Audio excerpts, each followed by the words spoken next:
জানোস টিঙ্কু গণভবনে লুটপাট হইতেছে। তুই কই কি গণভবনে লুটপাট হইতেছে? না তো আমি তো জানি না। আমার রসটা দে রসটা। টিঙ্কু তো জানে। মিন্টু রে ফোন দি।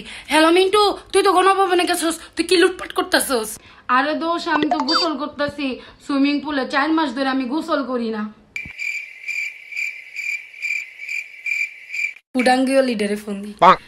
হ্যালো নাতাশা, গণভবনে নাকি লুটপাট চলতেছে, তুমি কি যাবা? আমি এগুলো কেন চুরি করতে যাব? আমার বাবার নিজস্ব চপার আছে, গুচির ব্যাগ আছে, ডিওরের ব্যাগ আছে। আমার এগুলা দরকার নেই, আমার কাছে অলরেডি সব আছে।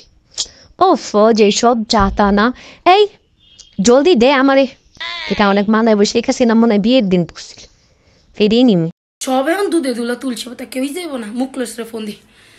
কিশোরী করবো কিশোরী করবো দূর এখনই ফোন দিতেছে। এই এই এটা লো এটা। আপনি যে নাম্বারে ফোন দিয়েছেন এখন ওই নাম্বারটি সংযোগ দেওয়া সম্ভব না। আমি হাসটা লইছি, তুই টিভি ডালো আর খাসি ডালো। জলদি লো জলদি লো। আর কেউ যাক আর না যাক, চোসলারে ফোন দি, চোসলা যাইব। হ্যালো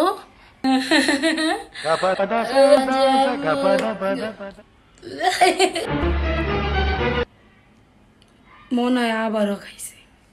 দূর কেউ জন যাইবই না, আমি আমার বয়ফ্রেন্ডই সম্মতি।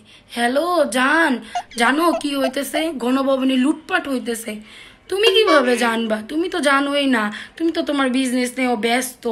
আমার ফ্রেন্ডরা জানো আমাকে বারবার ফোন দিয়ে রিকোয়েস্ট করতেছে যে চল যাই লুটপাট করতে, কিন্তু আমি এদেরকে না করে দিয়েছি। আমি ওদেরকে বলেছি আমার বয়ফ্রেন্ডের এত টাকা, ওর টাকাই তো আমার টাকা, এই লুটপাটের দরকার কি? তোমার তো কোটি কোটি টাকা। হ্যালো হ্যালো, তুমি কিছু বলতেছো না কেন জান?